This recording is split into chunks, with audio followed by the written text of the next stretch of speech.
Muchas gracias, Pedro. Y gracias por la invitación para participar en este panel esta tarde.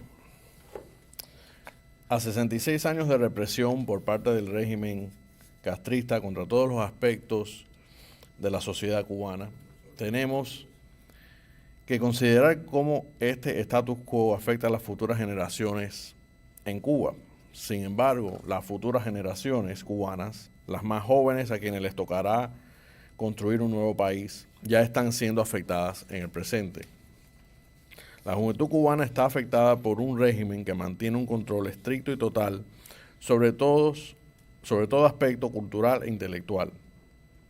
Esta represión, comenzada en el mismo 1959, como ya se ha mencionado, e ilustrada por regulaciones como la Ley 88 de 1999, conocida por Ley Mordaza, ha sido recrudecida aún más por una serie de dictámenes dictatoriales aprobados en años recientes, como lo son el Decreto 349 de 2018, el Decreto Ley 370 de 2018, que aniquiló la libertad de expresión en la Internet, la Constitución de la República de Cuba de 2019, el Decreto Ley 35 de 2021 sobre telecomunicaciones, incluyendo televisión y radio, la Ley 51 de 2022 estableciendo un nuevo y draconiano Código Penal y la Ley de Comunicación Social de 2023. De inmediato, estas nuevas leyes comenzaron a perjudicar a los jóvenes cubanos. El 26 de noviembre de 2020, artistas pertenecientes al movimiento San Isidro fueron detenidos tras ser desalojados y forzados a deponer su huelga de hambre. Las protestas de muchos de ellos ante el Ministerio de Cultura castrista al día siguiente se vieron apaciguadas momentáneamente cuando el ministro de Cultura, Alpidio Alonso Grau, prometió dialogar con ellos, promesa que rompió poco después. Apenas meses más tarde, Alonso Grau agredió al periodista independiente Mauricio Mendoza durante otra manifestación pacífica frente a la sede del Ministerio de Cultura en La Habana.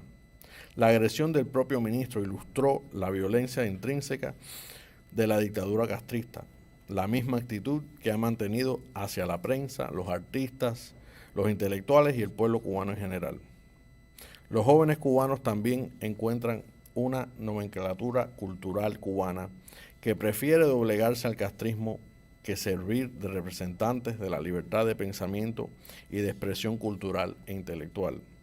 Históricamente, episodios como el caso Padilla y la firma por parte de figuras cimeras de la intelectualidad cubana de la infame carta apoyando el fusilamiento de 3 jóvenes en 2003 han demostrado que la intelectualidad cubana de la isla prefiere congraciarse con el régimen antes que apoyar a los jóvenes que buscan un mejor futuro para el país.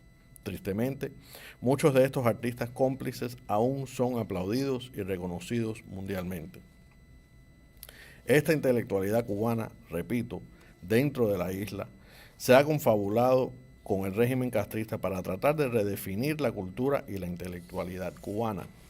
Se han dedicado a implementar la voluntad de Fidel Castro, tal como lo expresó al decir dentro de la revolución todo, contra la revolución nada.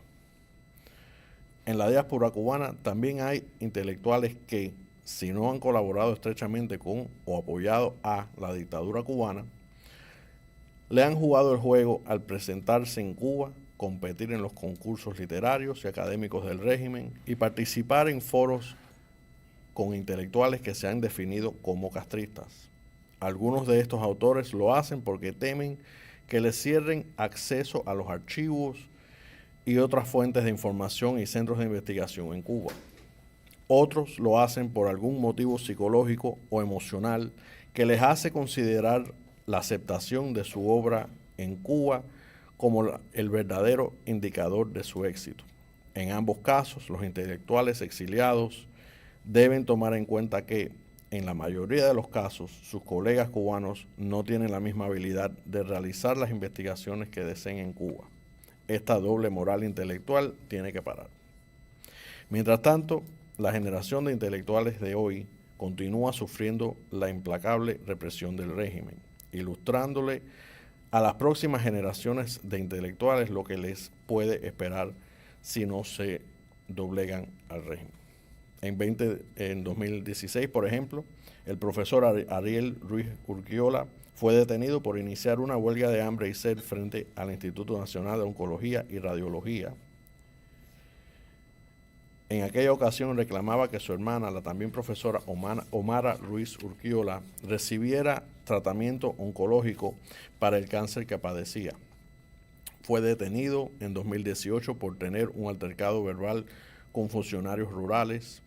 Fue acusado de desacato, y van a ver esa palabra repetida varias veces, juzgado arbitrariamente y condenado a 1 año de cárcel. El 11 de mayo de 2019, participó en la primera marcha cubana independiente a favor de los derechos de las personas LGBTIQ, manifestación que fue reprimida por la seguridad del Estado y tras la cual partió al exilio, donde él y su hermana aún viven. El profesor universitario David Alejandro Martínez Espinosa fue suspendido de sus labores docentes y expulsado de la Universidad de Cienfuegos tras ser acusado de incitar las protestas del 15 de noviembre de 2021. Después partió al exilio en los Estados Unidos. El profesor Pedro Albert Sánchez fue detenido por unirse a las manifestaciones del 11 de julio de 2021. Recibió una condena de 5 años de libertad limitada por los cargos de desórdenes públicos y de nuevo desacato. Sin embargo, fue encarcelado en noviembre de 2023 y excarcelado en noviembre de 2024, este pasado noviembre, tras realizar una huelga de hambre. El 10 de octubre de 2022, el profesor Pavel Grave de Peralta y su exalumno Daniel Pupo fueron arrestados por desacato, de nuevo, por haber interpretado la canción Patria y Vida en el Parque Calixto García en la ciudad de Holguín. Fueron excarcelados unos días después.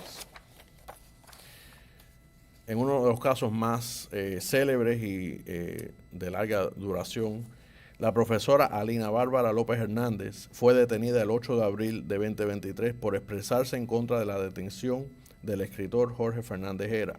A finales de ese año fue sometida a un juicio bajo el cargo de desobediencia y condenada a pagar una multa de 7,000 pesos cubanos.